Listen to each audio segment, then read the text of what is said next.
बिस्मिल्लाहिर्रहमानिर्रहीम। अस्सलाम वालेकुम स्टूडेंट, जैसा कि आपके इल्म में है कि हमने यूनिट 11 थर्मल ट्रांसफॉर्मेशंस को स्टार्ट किया हुआ है और आज हम इसका लेक्चर नंबर 9 कवर करने जा रहे हैं।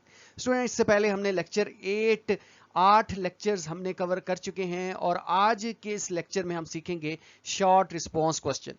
स्टूडेंट, ये जो लेक्चर है बड़ा ही इंटरेस्टिंग होने वाला है क्योंकि इसके अंदर बड़े ही मज़े के क्वेश्चंस हैं और अगर आप इन क्वेश्चंस को अच्छे से समझेंगे तो मेरे ख्याल में आप पूरे चैप्टर को समझ जाएंगे। यानी पूरे चैप्टर का जो आप कह सकते हैं, पूरे चैप्टर की जो समरी है वो इन क्वेश्चंस के अंदर बयान की गई है कि जो डिफरेंट टर्मिनोलॉजीज हैं जो इस चैप्टर के अंदर बयान की गई हैं उनको समराइज करके इनके क्वेश्चंस बनाए गए हैं। तो ये क्वेश्चन बड़े ही इंटरेस्टिंग हैं, तो चल के समझते हैं कि क्वेश्चंस क्या हैं। लेकिन यहाँ मैं एक और बात आपको बताता चलूँ कि इन क्वेश्चंस को करने से पहले आप लोगों को जो चीज़ समझनी है वो क्वेश्चन को समझना है कि क्वेश्चन बेसिकली क्या कह रहा है। अगर आपने अच्छे से क्वेश्चन को समझ लिया तो आंसर देना या आंसर को लिखना मैटर नहीं करता, इतना ज़्यादा प्रॉब्लम नहीं करेगा, इतनी डिफ़िकल्टी नहीं रहेगी। हमारे टीचर हमें कहते थे कि आप जो है जो क्वेश्चन का आंसर होता है वो 50% क्वेश्चन के अंदर ही होता है। यानी अगर आपने अच्छे से क्वेश्चन समझ लिया then you will able to answer question. तो चलेंगे, देखेंगे, अपने क्वेश्चन नंबर 1 की तरफ मूव करते हैं और उसको समझने की कोशिश करते हैं। स्टूडेंट, यहां जो क्वेश्चन नंबर 1 है हमारे पास वो ये है कि why do due drops form on leaves and grass in a spring morning.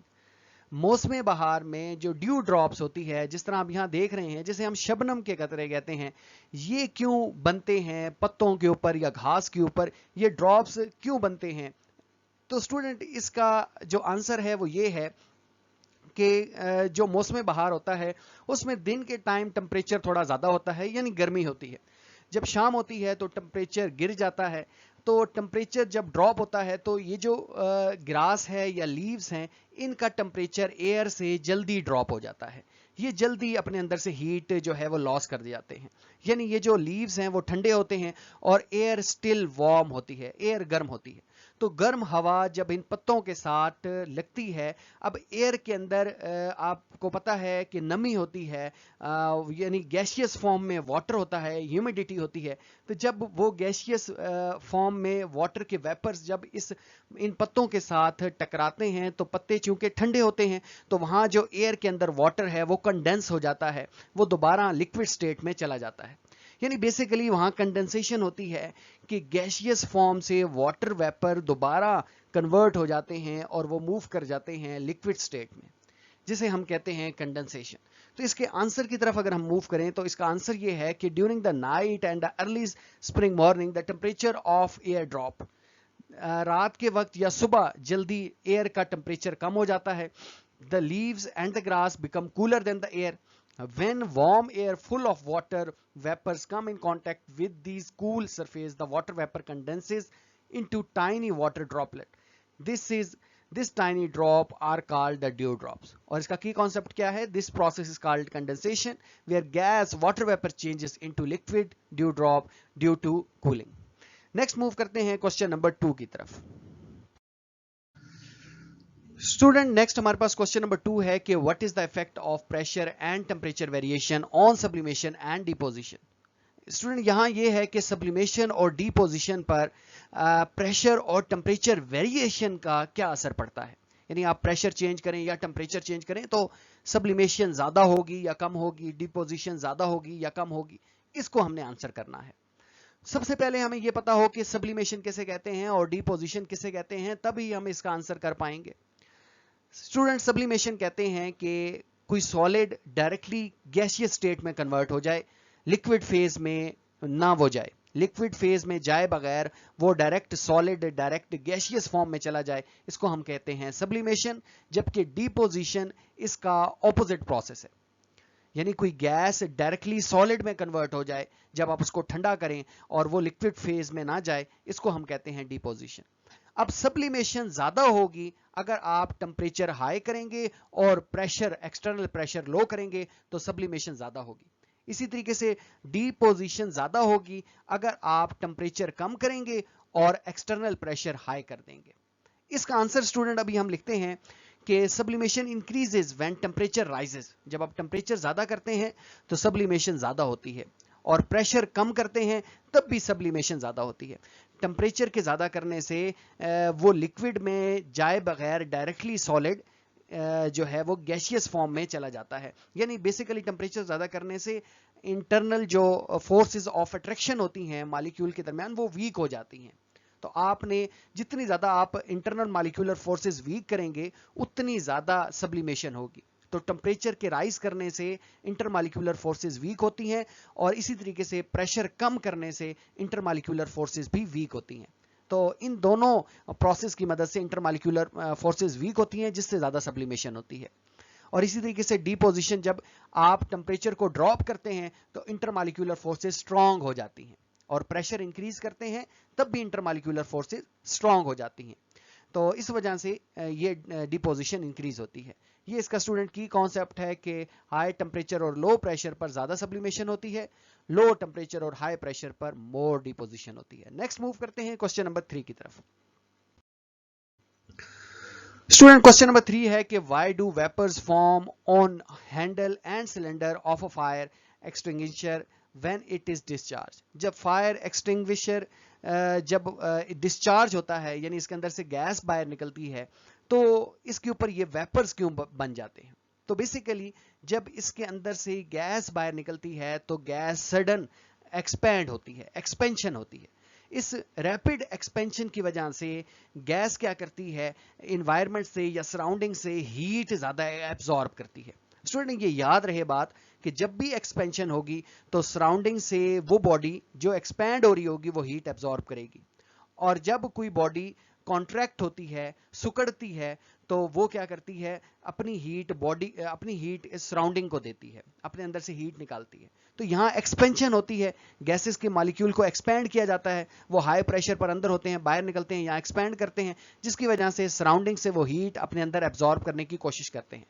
تو جب سراؤنڈنگ سے ہیٹ ان کے پاس جائے گی, یعنی یہ والی ہیٹ ادھر جا رہی ہے, گیس کے مالیکیولز کو مل رہی ہے سلنڈر والی ہیٹ, تو یہ سلنڈر جو ہے وہ ٹھنڈا ہو جائے گا.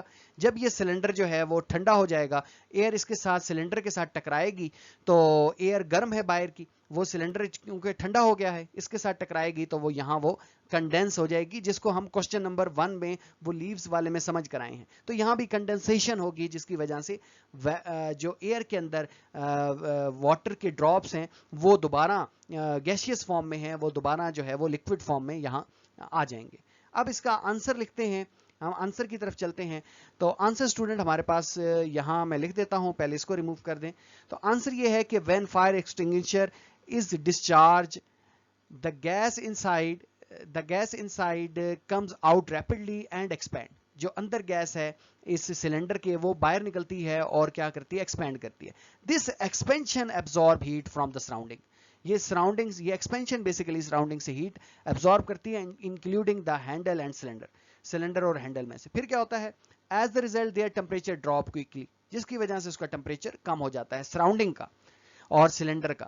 The water vapors in the surrounding air condense on these cold surfaces forming vapors or mist. اسی وجہ سے ہم اس کا کی کانسیپٹ لکھیں گے کہ this is due to cooling by expansion and condensation of water vapors. Next move کرتے ہیں کوسچن نمبر.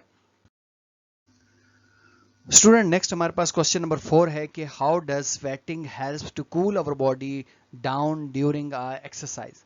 یعنی جب ہم ایکسرسائز کرتے ہیں تو کس طرح سویٹنگ ہماری ہیلپ کرتی ہے ہماری باڈی کو ٹھنڈا رکھنے میں. یعنی جب ہمیں پسینہ آتا ہے تو یہ کس طرح ہماری باڈی ٹھنڈی ہوتی ہے. تو بیسیکلی جب ہمیں پسینہ آتا ہے تو ہماری باڈی میں یہ جو واٹر کے ڈراپس ہیں یہ ایوپریٹ کرتے ہیں, اور ابھی ہم سیکھ کر آئے ہیں اپنے پریویس لیکچر میں کہ ایوپریشن از اے کولنگ پروسیس. تو اس کی وجہ سے ہماری باڈی جو ہے وہ ٹھنڈی ہو جاتی ہے. اگر آپ نے ڈیٹیل دیکھنی ہے تو آپ وہ لیکچر دیکھیں ایوپریشن کا, آپ کو یہ سارا فینومینا سمجھ آ جائے گا. اینی وے اب ہم اس کے آنسر کی طرف موو کرتے ہیں. تو اسٹوڈنٹ اس کے میں آنسر ہے کہ when we exercise our body produce heat. جب ہم ایکسرسائز کرتے ہیں تو ہماری باڈی ہیٹ پروڈیوس کرتی ہے. To maintain normal temperature sweat gland release sweat on the skin. یعنی باڈی کے ٹمپریچر کو نارمل رکھنے کے لیے ہمارے جو سویٹ گلینڈز ہیں وہ پسینے کو اسکن سے باہر نکالتے ہیں. This sweat evaporates during evaporation it absorb heat from our skin. जब एवोपरेशन होती है यानी कन्वर्जन होती है इस लिक्विड स्टेट से वेपर स्टेट में, जब ये कन्वर्ट होते हैं मॉलिक्यूल, तो ये स्किन से हीट भी एब्जॉर्ब कर लेते हैं। तो स्किन से हीट एब्जॉर्ब करके बाहर चले जाते हैं, जिसकी वजह से हमारी स्किन ठंडी हो जाती है। As heat is taken away, our body cools down. और इसका की कॉन्सेप्ट क्या है कि sweating cools the body by evaporation which removes heat from the skin. Next move करते हैं क्वेश्चन नंबर 5 की तरफ। स्टूडेंट क्वेश्चन नंबर 5 हमारे पास है, consider a piece of metal X initially at temperature of 100 Celsius, it placed on a heater. Consider करें कि हमारे पास एक मेटल का पीस है, इसका टेम्परेचर 100 डिग्री सेल्सियस है, आप इसको हीटर के ऊपर रखें और until it reaches a final temperature of 400 Celsius, यानी इसका फाइनल टेम्परेचर जो है वो 400 सेल्सियस हो जाएगा। The metal has a melting point of 250 Celsius. इसके दो पार्ट हैं। पार्ट 1 में हमें कहा जाता है कि draw temperature time graph illustrating the changes in temperature of metal X as it is heated। Temperature time graph हमने ड्रॉ करना है और टेम्परेचर चेंजेस का बताना है कि किस तरह से हो रहे हैं। तो यहाँ हम ग्राफ ड्रॉ करते हैं। तो ग्राफ आप देखें कि सबसे पहले यहाँ इनिशियल जो टेम्परेचर है वो 100 डिग्री सेल्सियस है। ये पॉइंट हमारे पास है कि इनिशियल टेम्परेचर 100 है जब टाइम 0 है। फिर हमने क्या किया, इस सॉलिड को हीट करना शुरू कर दिया हीटर की मदद से। जब आप हीट करेंगे, टाइम इधर इंक्रीज हो रहा है और इधर इसका टेम्परेचर इंक्रीज हो रहा है। तो यहाँ उसने बताया है कि इसका जो मेल्टिंग पॉइंट है वो 250 सेल्सियस है। जब 250 Celsius temperature increase temperature reach हो जाएगा तो मेल्टिंग स्टार्ट हो जाएगी। अब इस मेल्टिंग के दौरान यानी ये 4 से 6 तक आप देखें इस टाइम ड्यूरेशन में मेल्टिंग स्टार्ट हो रही है। तो जब मेल्टिंग स्टार्ट हो रही है तो इस दौरान टेम्परेचर इंक्रीज नहीं होगा, क्योंकि यहाँ जो हीट आप दे रहे हैं वो कंज्यूम हो रही है, वो स्टेट को कन्वर्ट करने में कंज्यूम हो रही है। यानी जो सॉलिड से लिक्विड स्टेट में जो कन्वर्जन हो रही है वहां ये हीट कंज्यूम होती है और यहाँ टेम्परेचर कांस्टेंट रहेगा, टेम्परेचर चेंज नहीं होगा। फिर जब ये मुकम्मल तौर पर मेल्ट हो जाएगा, ये सॉलिड मेटल मेल्ट हो जाएगा, मजीद आप हीट देंगे तो आगे हीट में फिर इसका टेम्परेचर राइज होना शुरू हो जाएगा और फाइनल इसका टेम्परेचर 400 डिग्री सेल्सियस तक चला जाएगा। तो ये बेसिकली आपने इस क्वेश्चन में इस तरह से एक ग्राफ ही प्लॉट करना है। नेक्स्ट मूव करते हैं इसके बी पार्ट की तरफ। स्टूडेंट सेकंड पार्ट है हमारे पास क्वेश्चन नंबर 5 का, वो ये है कि now examine a different metal Y which has higher latent heat of fusion compare to X। अब आप एग्जामिन करें कि दो मेटल हैं, मेटल Y जो है इसकी लेटेंट हीट ऑफ फ्यूजन ज्यादा है as compare to metal X के। यहाँ हमने Y को रिप्रेजेंट किया है विद रेड लाइन और X को रिप्रेजेंट किया है विद ब्लू लाइन। और both metal have identical melting point, दोनों का मेल्टिंग पॉइंट एक जैसा है और हीट कैपेसिटीज भी एक जैसी हैं। Heating procedure for the metal Y is constructed under the same energy supply rate as X। यानी इसको इस तरह से बनाएं कि Y को जिस तरह X को आप बनाएंगे दोनों का जो कंडक्टिंग रेट है वो सेम है। Describe how the temperature time graph for, यहाँ मेटल टाइम नहीं आएगा, temperature time graph for the metal Y will form that metal of X। और मेटल Y और मेटल X का टेम्परेचर टाइम ग्राफ आपने बताना है considering the implication of its greater latent heat of fusion. यानी आपने ये भी कंसीडर करना है कि मेटल Y की जो हीट है, लेटेंट हीट ऑफ फ्यूजन है वो ज्यादा है। तो यहाँ देखें कि इनिशियली जैसे हमारे पास डाटा था कि दोनों को 100 डिग्री सेल्सियस से हमने स्टार्ट किया था और यहाँ टाइम 0 है, तो जो आप टाइम इंक्रीज करेंगे तो टेम्परेचर जो है वो बढ़ता जाएगा। यहाँ स्टूडेंट ये थोड़ा जो ग्राफ मैंने बनाया है, फिगर ली है, ये थोड़ी इनकरेक्ट है। यहाँ इसमें ये है कि आपने ये कंसिडर करना है कि ये ब्लू के ऊपर ही जाएगी। यानी अगर मैं इसको दोबारा से यहाँ ड्रॉ कर दूं तो ये लाइन ऐसे ब्लू के साथ साथ ही जाएगी, जिधर ब्लू ब्लू जा रहा है यहाँ, और यहाँ से फिर आगे जो है वो मेल्टिंग स्टार्ट होगी, ये स्ट्रेट हो जाएगी। ये इस तरह से स्लोप इसकी ऐसे नहीं होगी, ये बिल्कुल दोनों की स्लोप सेम होगी यहाँ तक, इस पॉइंट तक। यानी जब टाइम हमारे पास 4 होगा और टेम्परेचर 250 सेल्सियस होगा तो दोनों का मेल्टिंग पॉइंट स्टार्ट हो जाएगा। ये इस पॉइंट पर दोनों का मेल्टिंग पॉइंट स्टार्ट हो जाएगा, इस पॉइंट पर। अब जब आप इसको यानी जब ये इसका दोनों का टेम्परेचर 250 सेल्सियस हो जाएगा तो दोनों की मेल्टिंग स्टार्ट हो जाएगी। लेकिन आप देखें ब्लू लाइन की जो मेल्टिंग है वो कम है। क्यों कम है? क्योंकि इसकी लेटेंट हीट ऑफ फ्यूजन कम है। और जो रेड लाइन है इसकी मेल्टिंग लाइन जो है वो ज्यादा है। क्यों? क्योंकि इसकी लेटेंट हीट ऑफ फ्यूजन ज्यादा है, ये यहाँ बताई जा रही है। और ये फिर मजीद आप हीट करेंगे तो इसका टेम्परेचर भी राइज होगा और इसका टेम्परेचर भी राइज होगा। इसको आपने कंसिडर नहीं करना, ये सही नहीं ड्रॉ की गई, ये ऊपर मैंने दोबारा ड्रॉ की गई है और इस तरह। तो इन दोनों को हमने इस तरह से कंपेयर कर लिया। अब हम इसके आंसर मजीद इसके नीचे क्या लिखेंगे, इस तरह आपने ये प्लॉट करना है, ग्राफ बनाना है और देन फिर आपने इसको एक्सप्लेन करना है। अब हम मूव कर रहे हैं एक्सप्लेनेशन की तरफ।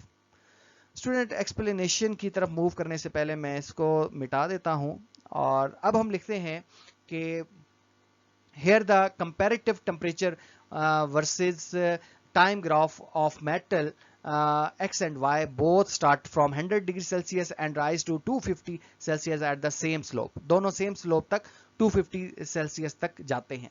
ये ऊपर ग्राफ बना होगा, नीचे आपने ये लिखना है। नेक्स्ट, मेटल एक्स जो है जिसको हम ब्लू से रिप्रेजेंट कर रहे हैं, हैज शॉर्ट मेल्टिंग प्लेटियो, मेल्टिंग प्लेटियो इसका कम है, indicating lower latent heat of fusion.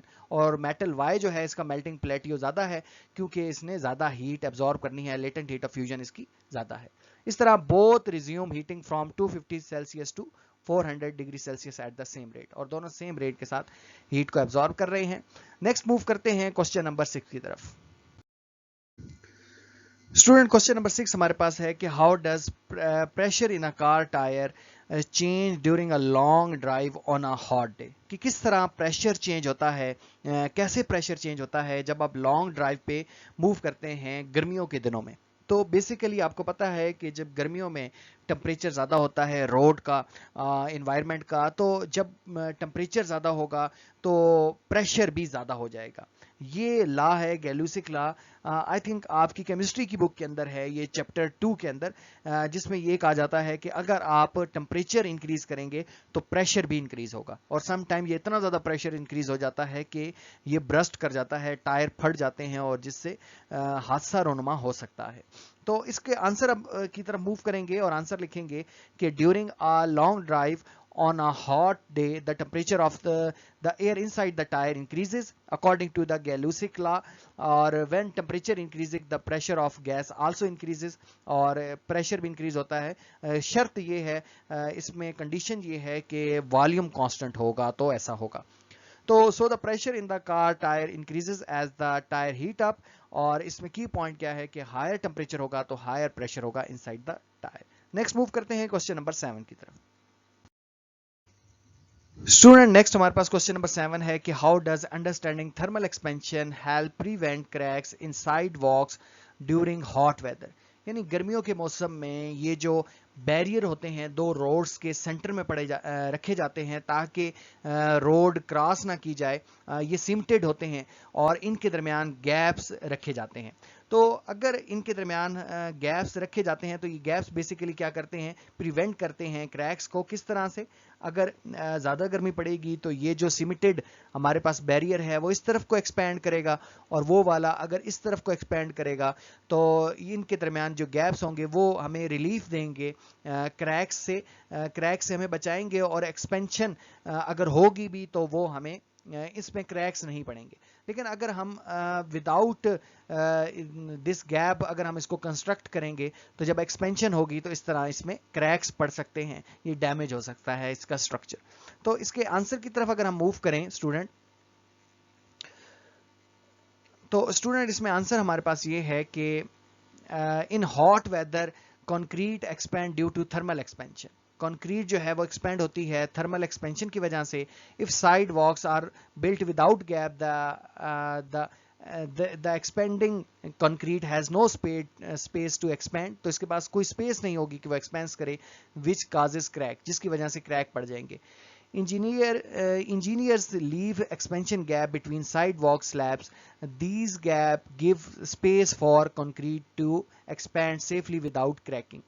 और की कॉन्सेप्ट क्या है कि understanding thermal expansion help us, thermal expansion की अंडरस्टैंडिंग हमें हेल्प करती है कि हम डिज़ाइन करें साइड वॉक्स को with expansion gap to avoid damaging in the hot weather, ताकि ये हॉट वेदर में डैमेज ना हो सके। नेक्स्ट मूव करते हैं क्वेश्चन नंबर 8 की तरफ। स्टूडेंट, क्वेश्चन नंबर 8 हमारे पास है कि imagine you are stuck in the snow with your car, आप अपनी कार के साथ स्नो में फंस गए हैं। Which would be more effective for melting the snow trapped underneath a pot of hot water or a high powered heat lamp, یعنی اگر آپ ہاٹ واٹر اس برف کے اوپر ڈالیں تو تب زیادہ جلدی سے یہ برف پگھلے گی، یا پھر آپ ایک لیمپ کی مدد سے یہ جو برف ہے یہ ریڈیشن ہوگی، اس کی وجہ سے زیادہ برف جلدی پگھلے گی. تو اس کے آنسر کی طرف اگر ہم موو کریں تو آنسر یہ ہے کہ a pot of the hot water would be more effective. جو گرم پانی ہے وہ زیادہ افیکٹو ہوگا. کیوں؟ کیونکہ this is because water has direct contact with the snow. کیونکہ واٹر کا سنو کے ساتھ ڈائریکٹ کانٹیکٹ ہے اور ہیٹ ٹرانسفر جو ہے تھرو کنڈکشن ہوگی which is faster and more efficient. اس کے مقابلے میں heat lamp transfer through radiation which is slower and less effective in melting thick snow. موٹی برف کو وہ نہیں جو ہے میلٹ کر سکتا. اور اسی وجہ سے conduction hot water transfer heat better than the radiation in this situation. Next move کرتے ہیں کوسچن نمبر 9 کی طرف. اسٹوڈنٹ نیکسٹ ہمارے پاس کوسچن نمبر 9 ہے کہ how does evaporation of water from a plants leaves help to transport water and nutrients throughout the plant. کہ کس طرح ایوپریشن پودے کے اندر ہماری ہیلپ کرتی ہے کہ وہ واٹر کو بھی موو کرواتی ہے اور ساتھ نیوٹرینٹس کو بھی موو کرواتی ہے. تو بیسیکلی یہ باہر جو لیوز ہیں وہ ایکسپوز ہوتے ہیں ایئر میں، تو ان کے اندر سے واٹر مالیکیول ایوپریٹ ہوتے ہیں. جب اس کے اوپر سن لائٹ پڑتی ہے یا ہوا چلتی ہے تو یہاں سے ایوپریشن ہوتی ہے. ایوپریشن ہونے کی وجہ سے یہاں واٹر کی کنسنٹریشن کم ہو جاتی ہے اور نیچے سوائل میں واٹر کی کنسنٹریشن زیادہ ہوتی ہے. تو ہائر کنسنٹریشن سے واٹر کے مالیکیول موو کرتے ہیں toward the area which have the low concentration of water. تو جس کی وجہ سے جب پانی یہاں سے موو کر کے اوپر جاتا ہے تو یہ اپنے ساتھ نیوٹرینٹس کو بھی موو کرواتا ہے. یہ ٹاپک اسٹوڈنٹ آپ نے اس میں پڑھا تھا، بایولوجی میں بھی ہے، اور جس میں آپ ٹرانسپائریشن کے نام سے آپ نے اس میں پڑھا ہے یہ اس پروسیس کو. اب ہم اس کو لکھتے ہیں، اس کا آنسر دیتے ہیں کہ کس طرح ہم اس کا آنسر لکھ سکتے ہیں. تو آنسر یہ ہے کہ water evaporate from small pores in the leaves. Water evaporate ہوتے ہیں لیوز میں، اس کو ہم ٹرانسپائریشن کہتے ہیں. ایز واٹر ایوپریٹ، جب واٹر ایوپریٹ ہوتا ہے اٹ کریٹ سکشن فورس. یہ سکشن فورس کو کریٹ کرتا ہے جو کہ پلز کرتی ہے more water up from the roots through the stem. جو اسٹیم سے پانی نیچے سے اوپر کی طرف موو کرتا ہے. This upward flow also carry minerals and nutrients from the soil to all parts of the plant. یہ پودے میں کیا کرتا ہے کہ نیوٹرینٹس اور منرلس کو بھی پہنچاتا ہے. اچھا، transpiration help in the transport of water and nutrient by creating an upward pull. یہ اپورڈ پل کریٹ کرتا ہے جس سے ٹرانسپائریشن ہوتی ہے. ٹرانسپائریشن اپورڈ پل کرتا ہے جس سے جو واٹر ہے وہ سرکولیٹ کرتا ہے. نیکسٹ موو کرتے ہیں کوسچن نمبر 10 کی طرف. Student question number 10 I think بڑا ہی انٹرسٹنگ کوسچن ہے. اس میں یہ کہا جا رہا ہے کہ why does adding ice to the drink cool it down more effectively than adding cold water. آپ نے یہ کبھی سوچا ہے کہ اگر آپ برف ڈالیں ایک گلاس میں اور ایک گلاس میں ٹھنڈا پانی ڈالیں تو جس میں آپ نے برف ڈالی ہے جس گلاس میں، یہ جو ہے افیکٹولی اس کو کول کر لے گا اور یہ ٹھنڈا پانی اس کو افیکٹولی کول نہیں کرے گا. ایسا کیا ریزن ہے اسٹوڈنٹ اس کا جو سمپل آنسر ہے وہ یہ ہے کہ یہاں دیکھیں، یہاں یہ سالڈ میں ہے اور جس کے اندر آپ ڈال رہے ہیں گلاس کے اندر وہاں لکوڈ ہے. یعنی سالڈ جب اسٹیٹ چینج کرے گا، اپنی لکوڈ اسٹیٹ میں جائے گا تو یہ زیادہ ہیٹ ایبزارب کرے گا. اور یہاں لکوڈ کے اندر انسرٹ ہو رہا ہے تو دونوں کی اسٹیٹ سیم ہے. تو جب یہ ٹمپریچر یہاں ڈراپ ہوگا تو یہ واٹر ٹھنڈا پانی زیادہ ہیٹ ایبزارب نہیں کرے گا. یعنی لیٹنٹ ہیٹ آف فیوژن جو ہے وہ زیادہ ہیٹ ایبزارب کرے گی. جب یہ میلٹ ہوگا، یہ سالڈ آئس میلٹ ہوگی تو یہ زیادہ ہیٹ ایبزارب کرے گی وداؤٹ چینجنگ اٹس ٹمپریچر. تو یہ اس کا آنسر سمپلی یہی ہے. ہم اس کو لکھیں گے کہ ice cools the drink more effectively because it absorb extra heat as it melts. جب میلٹنگ ہو رہی ہوتی ہے تو یہ زیادہ باڈی ہیٹ ایبزارب کرتی ہے. During melting ice take its latent heat from drink without rising its own temperature. اپنا ٹمپریچر بڑھائے بغیر وہ زیادہ ہیٹ ایبزارب کر لے گی. Cold water only absorb heat through temperature difference. وہ ٹمپریچر ڈفرنس کی وجہ سے ہیٹ ایبزارب کرے گا. But ice absorb both sensible and latent heat. یہ سینسیبل اور لیٹنٹ ہیٹ دونوں ایبزارب کرے گا میکنگ کولنگ فاسٹر. کی کانسیپٹ یہ ہے کہ latent heat of fusion make ice better at cooling than just cold water. Next move کرتے ہیں اپنے لاسٹ کوسچن کی طرف. اور لاسٹ کوسچن ہے کہ what are the challenges associated with maintaining the extremely low temperature required for superconductivity to occur. Super conductivity کے لیے ایکسٹریملی لو ٹمپریچر کو اچیو کرنا کیوں زیادہ چیلنجنگ ہے؟ تو اس کا آنسر یہ ہے کہ جب آپ سپر کنڈکٹیوٹی تب ہوگی جب لو ٹمپریچر ہوگا often close to minus 273 Celsius. Maintaining such a low temperature required special cooling system जिसमें liquid helium है, water which liquid helium है, which are expensive, जो कि expensive है, difficult to handle है, energy consuming है, और साथ में required advanced insulation to prevent heat gain. तो इसका ये है कि हम इसको अगर समराइज करें कि these factor make it costly and complex to use superconductors in everyday application. तो इसके साथ स्टूडेंट हमने 11 क्वेश्चन समझे. अगर कोई भी क्यूरी है या क्वेश्चन है तो आप कमेंट सेक्शन में लाजमी पूछिए. मिलेंगे न्यू वीडियो लेक्चर के साथ. अपना बहुत ख्याल रखिएगा. तब तक के लिए अल्लाह हाफिज.